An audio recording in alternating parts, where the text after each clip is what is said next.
mulai ya Ren. Oke. Assalamualaikum warahmatullahi wabarakatuh. Selamat siang Ibu Ayu dan teman-teman. Pada kesempatan hari ini, izinkan kami mempresentasikan hasil makalah dari kelompok kami yang berjudul Pengaruh Joint Venture Sinarmas Land Limited dengan Japan Overseas Infrastructure Investment Corporation for Transportation and Urban Development atau JOIN bagi infrastruktur yang meningkatkan laju pertumbuhan ekonomi di Indonesia. Next. Sebelum kami memaparkan hasil makalah kami, ada baiknya kami memperkenalkan diri terlebih dahulu anggota kelompok kami. Yang pertama, Jena Maulana Pratama. Yang kedua, Ahmad Syarif. Yang ketiga, Miftahul Farid. Yang keempat, Irene Marseliaka. Yang kelima, M. Alwi Hasan. Dan yang terakhir, Adna Moria Oseta. Next. Selanjutnya saya akan memaparkan latar belakang dari makalah kami. Pada saat ini, Indonesia merupakan negara yang masih tergolong sebagai negara berkembang, bukan negara maju. Dikarenakan beberapa hal seperti tingkat pertumbuhan penduduk yang tinggi, tingginya angka pengangguran, tingginya angka kemiskinan, pendidikan berkualitas yang belum merata, dan juga pembangunan infrastruktur yang belum merata. Perekonomian Indonesia 2021 yang diukur berdasarkan produk domestik bruto atau PDB atas dasar harga berlaku mencapai 16.970,8 triliun dan PDB per kapita mencapai 62,2 juta atau 34.349,5 US dollar.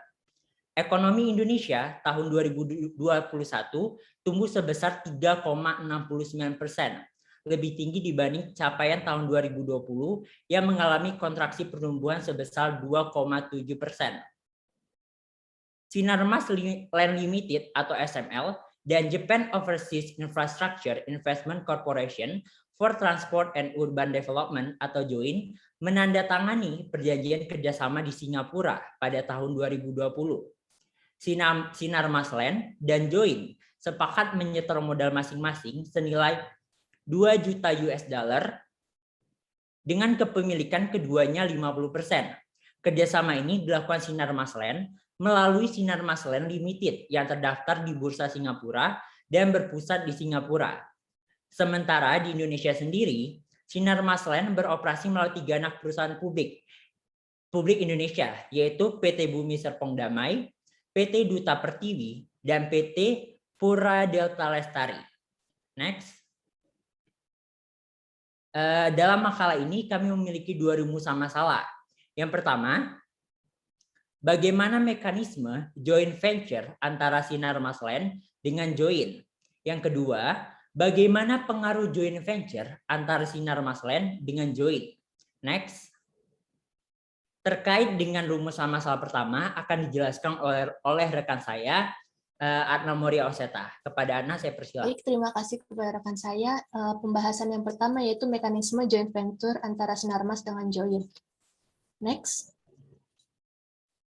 Joint venture merupakan usaha patungan sendiri dilakukan oleh 2 perusahaan atau lebih dengan tujuan yang sama. Joint venture sendiri telah diatur secara jelas dalam perundang-undangan yang berlaku di Indonesia, yaitu Undang-Undang Nomor 25 Tahun 2007 tentang penanaman modal, di mana mengatur segala terkait dengan penanaman modal, salah satunya mekanisme perusahaan dalam melakukan direct investment di Indonesia. Mekanisme yang dilakukan oleh perusahaan yang ingin melakukan joint venture tentunya harus memenuhi syarat untuk melakukan joint venture, yang dimana di dalam pasal 5 ayat 1 dan 2 Undang-Undang Nomor 25 Tahun 2007. Joint venture yang dalam hal ini termasuk ke dalam perjanjian yang mengikat kedua perusahaan tentunya harus memenuhi pasal 1325, saya ulangi, pasal 1320 KUH Perdata, yang dimana dikatakan bahwa terdapat 4 syarat sah dalam melakukan perjanjian. Selanjutnya akan dilanjutkan oleh rekan saya, Jena Maulana. Silakan. Baik, terima kasih. Tentunya dalam pembuatan perjanjian maupun kontrak terkhusus pada joint venture sendiri, harus terdapat kontrak yang dibuat untuk mengikat kedua pihak, yaitu dengan disertai tanda tangan kedua pihak, yang dalam hal ini diwakili oleh direksi masing-masing perusahaan.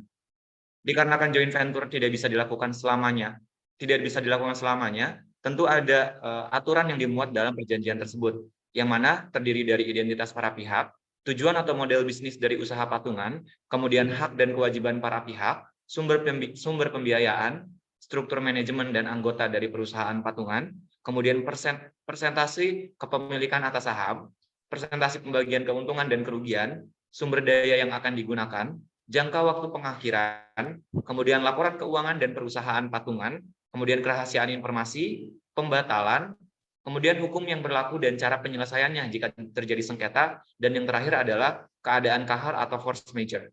Next. Selanjutnya akan dijelaskan oleh teman saya. Baik, terima kasih atas waktunya. Di sini saya akan menjelaskan terkait pengaruh joint venture antara Sinar Land dan Join. Next.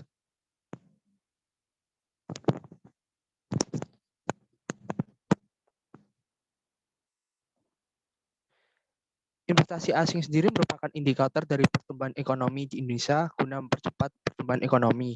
Selain itu, perwujudan kedaulatan politik dan ekonomi di Indonesia itu sendiri. Pertumbuhan ekonomi akan terlihat apabila ada perbedaan dalam kemajuan ekonomi di suatu daerah-daerah dalam suatu negara, yaitu di Indonesia sendiri. Dalam hal infrastruktur terdapat salah satu contoh, yakni direct investment dalam bentuk joint venture antara Sinar Masland dengan Join, yakni dengan berfokus pada proyek pembangunan infrastruktur yang selaras pula dengan target pemerintah Indonesia dengan terus membangun infrastruktur guna membangun konektivitas dengan tujuan menarik investor asing untuk menanamkan modal di Indonesia. Baik, terima kasih. Selanjutnya akan dijelaskan oleh teman saya Muhammad Alwi Hasan. Baik, terima kasih. Saya akan melanjutkan penjelasan dari Miftahul Farid. Seperti kita ketahui bahwa investasi merupakan indikator dari pertumbuhan ekonomi. Nah, dalam kegiatan perekonomian yang sebenarnya, pertumbuhan ekonomi berarti perkembangan fisikal, produksi, barang, dan jasa yang berlaku di suatu negara. Salah satunya adalah perkembangan dari segi infrastruktur. Mengapa demikian? Karena dengan infrastruktur yang baik, dipercaya bisa menarik investasi di Indonesia. Sedangkan sebaliknya, jika infrastruktur itu lemah, maka bisa menjadi penghambat masuknya investasi. Seperti kita ketahui bahwa infrastruktur di Indonesia awalnya masih terfokus di Pulau Jawa. Jadi investasi masih sangat minim, dan sedangkan pemerintah sedang melakukan pembangunan infrastruktur guna untuk memasukkan banyaknya investor asing maupun investor dalam negeri yang tentu dapat memberikan kontribusi dari pendapatan nasional dan tentu meningkatkan kegiatan ekonomi, output masyarakat yang secara otomatis menumbuhkan atau pertumbuhan ekonomi meningkat. Selanjutnya akan dibacakan oleh teman saya, Iren. Baik, terima kasih. Untuk poin terakhir ada kesimpulan. Direct investment atau investasi langsung secara istilah diartikan sebagai penanaman modal secara langsung, di mana pihak investor langsung terlibat aktif dalam kegiatan pengelolaan usaha dan bertanggung jawab secara langsung apabila terjadi suatu kerugian. Salah satu contoh dari direct investment yaitu joint venture. Mengaplikasikan joint venture, menjadikan bisnis memiliki sumber daya yang cukup dengan keahlian masing-masing. Gabungan sumber daya dari kedua belah pihak inilah yang membuat bisnis mampu menjangkau pasar yang lebih luas lagi sehingga meningkatkan daya saing dalam industri. Salah satu contoh yaitu Sinar Masland Limited dengan Japan Overseas Infrastructure Investment Corporation for Transportation and Urban Development atau JOIN, yakni dengan berfokus pada proyek pembangunan infrastruktur yang selaras pula dengan target pemerintah Indonesia dengan terus membangun infrastruktur guna membangun konektivitas dengan tujuan menarik investor asing untuk menanamkan modal di Indonesia. Peranan dari direct investment yakni sebagai pembangun infrastruktur di suatu wilayah bertujuan agar pendapatan nasional selalu keadaan stabil. Semakin besar investasi asing yang digunakan, maka suatu negara akan melaju pertumbuhan yang pesat dan meningkatkan pendapatan bruto suatu negara.